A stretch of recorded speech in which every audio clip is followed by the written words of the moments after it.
É, ontem, para mim, ficou muito evidenciado, Baú, por que o Jardim precisa de ter cuidado mesmo com a administração daquele grupo de atletas, né? O elenco titular, mais os outros jogadores ali, que ele já falou mais uma vez, 16, 17. Eu acho que isso ficou bem claro, né? Quando a gente principalmente pensa, quando a gente olha para um cenário, eu acho que o Cruzeiro tem que mirar nos próximos anos. Ninguém consegue no Brasil, para mim, ter um time titular tão bom quanto um time alternativo, quanto um time que você roda muitas peças. Mas o Palmeiras e o Flamengo são as equipes que conseguem deixar essa distância menor, na minha opinião. Eu acho que está mais do que provado que, além de ter um time competitivo, você precisa de ter um número maior do que aquele que o Cruzeiro tem hoje de jogadores que sejam capazes de, além de sustentar o elenco titular, quando as lesões, cartões forem acontecendo, você de repente tem um elenco tão forte a ponto de que mesmo quando você precise de poupar 8, 9 atletas, você não vai ter a qualidade do time lá de cima, mas você vai ter ainda um time muito forte, né, Baú? Eu acho que esse pensamento é um pensamento grande também, e o Jardim deixou isso bem explícito, sem usar do expediente de desculpa. O Jardim não usou absolutamente nada deste argumento, perdão, de muleta. Ele só expressou aquilo que um clube que quer, de fato, não nas palavras, né, dentro de campo, lutar por 3 competições, precisa de ter também esse subsídio com relação ao seu elenco, Baú. Valu, com certeza. Em relação ao elenco do Cruzeiro, eu acho que eu concordo. Acho que a gente tem 16 jogadores ali qualificados, né, que pode ajudar. Hoje, o grande problema do Cruzeiro seria uma outra posição que a gente não tem nenhum reserva de confiança, né? No caso, hoje, o primeiro volante, né? O Romero é o titular absoluto e a gente não tem um reserva à altura. E a qualidade também cai bastante quando a gente fala dos pontas. O Wanderson, que não é o titular absoluto também, mas quando ele não joga, a gente vê uma queda, né? Então o Cruzeiro estaria hoje numa dificuldade nessas posições. Na zaga também, eu acho que o Vidalba precisa de um reserva ali que quando ele não joga, a gente não morra do coração, né? Igual ontem foi com o caso do Gamarra. Então, são esses pontos que o Cruzeiro deve atacar na janela. Eu não espero uma janela do Cruzeiro cheia de nomes badalados, que o Cruzeiro despeje dinheiro. Muito provavelmente a gente vai buscar um volante para ser reserva, né? Um jogador jovem ou uma opção mesmo de algum time aí. Na ponta eu já espero um investimento mais robusto, né? E na zaga também eu acho que vai ser uma oportunidade de mercado de um jogador que venha para brigar pela posição ali.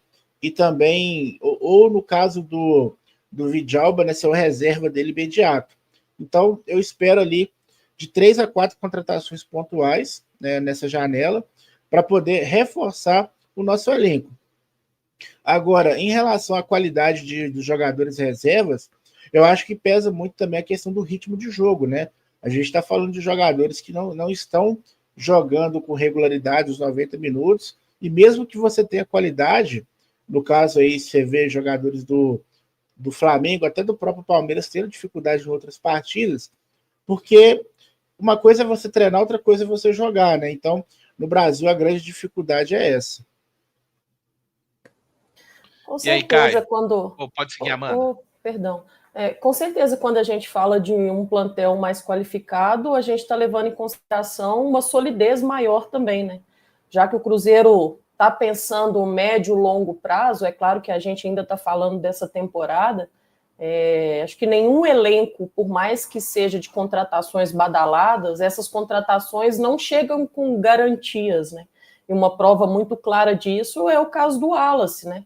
Porque é um jogador que tem potencial técnico para render, mas que infelizmente com a camisa do Cruzeiro não tem conseguido mostrar isso dentro do campo, né? Pelo menos não de acordo com a expectativa que nós tínhamos nele, né? E acredito até que ele próprio também. Acho que quando a gente fala de plantel forte, é falar também de um time mais competitivo. e preparado também para poder lidar com os desafios da temporada. Uma coisa que acabou me incomodando um pouquinho, e aí eu vou falar o porquê. Ontem o Leonardo Jardim falou muito sobre ambição, que o Cruzeiro precisa ser um time ambicioso, que o Cruzeiro tem que sonhar alto, e eu concordo muito com relação a isso. Mas acabei me pegando de surpresa assim, com as movimentações do Cruzeiro, e aí o porquê é por conta da qualidade de um atleta que hoje é reserva e o Cruzeiro pensando em uma contratação definitiva, que é o caso do Marquinhos. Eu acho que as coisas acabaram não batendo de acordo com a minha expectativa. Quando a gente fala de enriquecer o plantel, a gente está falando de qualidade superior ao que nós já temos, e não de uma recuperação de um atleta que até então não conseguiu se consolidar dentro do Cruzeiro, que é o caso do Marquinhos. Tanto que estou levando em consideração por ele ser um reserva do plantel hoje dentro do Cruzeiro. Então, acho que essa ambição precisa encontrar um certo equilíbrio na hora de você fazer as contratações. E por isso acabei sendo surpreendida aí com essa informação. De qualquer forma, não tira o Cruzeiro dessa mentalidade de um time ambicioso, com maior qualidade e com certeza, para poder ser um time mais competitivo, precisamos cada vez mais de qualidade. E uma outra coisa, só para eu encerrar, é que não dá mais para a gente não servir de lições das temporadas passadas, né? Ano passado, o primeiro semestre do Cruzeiro muito bom, qualidade técnica, mas a gente viu, né, que ter somente 11 atletas, 12 ou 13, não é o suficiente para aguentar a batida de toda uma temporada. E aí o nível técnico despenca dentro do gramado. Foi o que aconteceu com o segundo semestre do Cruzeiro.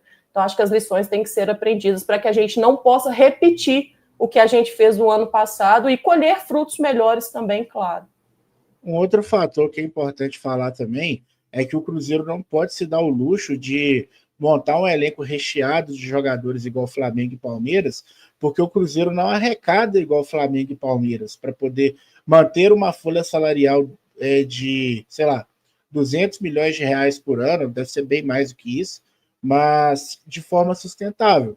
O Cruzeiro não produz receita ainda para isso, né? O crescimento ele tem que ser gradativo e sustentável. Hoje, o Cruzeiro depende dos aportes do Pedro, mas não pode ser assim para sempre, né? Então, assim, o Cruzeiro vai ter que mesclar o Cruzeiro vai ter que mesclar alguns investimentos e também em relação a jogadores de potencial, jogadores de base. Vai ter que ser um pouco mais criativo aí, porque infelizmente não vai ter esse bônus de poder contratar mais de 3 jogadores ali para a mesma posição, que é o que faz hoje, por exemplo, o Flamengo na lateral esquerda. Você tem 3 jogadores de bom nível ali brigando pela mesma posição. O Palmeiras também na lateral direita com o Giai, Marcos Rocha e Mike, né? E cabe a gente ter um pouco mais de criatividade aí nesse sentido. Até por isso... Pode falar, Caio. Valor. Pode falar só, que... Eu não resisti aqui à mensagem do Bruce, só fazer uma justiça com o Corsinha aí, né? Não é toda semana, não. Ele teve ruim aí das pernas, trocou a bomba d'água, pô. A bomba d'água rodou 135 mil quilômetros, né? Então... e agora ele tá firme, viu, Bruce? Pode seguir aí, mas eu comecei a rir. Tranquilo, Valor. Um abraço aí pro Bruce, que está sempre ligado na Samuca TV. Mas até por isso que o Baú apontou, a gente tem que saber alinhar as expectativas em torno de janela de transferências, né? Para o Cruzeiro atingir esse patamar de Palmeiras e Flamengo, e sim, é algo que tem que ser mirado. A médio e longo prazo, o Cruzeiro tem que mirar, chegar nessas equipes, no patamar delas, em termos de competitividade dentro do elenco, né? E para isso vai precisar tornar o plantel mais equilibrado. Mas isso vai ocorrer de forma muito gradativa, né? O Cruzeiro tende aí a se reforçar pontualmente por várias janelas, o que eu acho muito interessante, né? Porque também ficar reformulando elencos, principalmente em meio de temporada, não costuma ser algo muito interessante. Então aí é um sinal também de que hoje a gente tem um treinador que tomara vai ficar aqui por algum tempo, que vai direcionar muito bem dentro daquilo que o Cruzeiro pode fazer, mas dentro daquilo que o Cruzeiro também precisa, as movimentações do mercado. Eu gosto da ideia de 4, 5 reforços para o meio da temporada. Acho que o Cruzeiro realmente precisa desses acréscimos, mas não muito além. E tomara que sejam jogadores realmente dentro do perfil que o Leonardo Jardim tanto deseja. Eu ainda tenho alguma dúvida a respeito de um goleiro reserva. Pode ser algo que o Cruzeiro entende em algum momento que venha precisar. O Jardim, quando chegou, não se mostrou um opositor completo a essa ideia. Acabou que depois o Cássio retomou o grande nível, né? Mas talvez é uma posição a ser olhada com carinho também. Quem sabe mais um ponta, né? Mas aí com esse possível investimento no Marquinhos, o Cruzeiro talvez pretenda investir pesado em um só, mas faria aí essa adição a um goleiro, porque eu tenho a sensação de que vai ser importante também, até para o Cássio conseguir jogar bem de forma saudável, ter aí um goleiro mais qualificado no banco de reservas.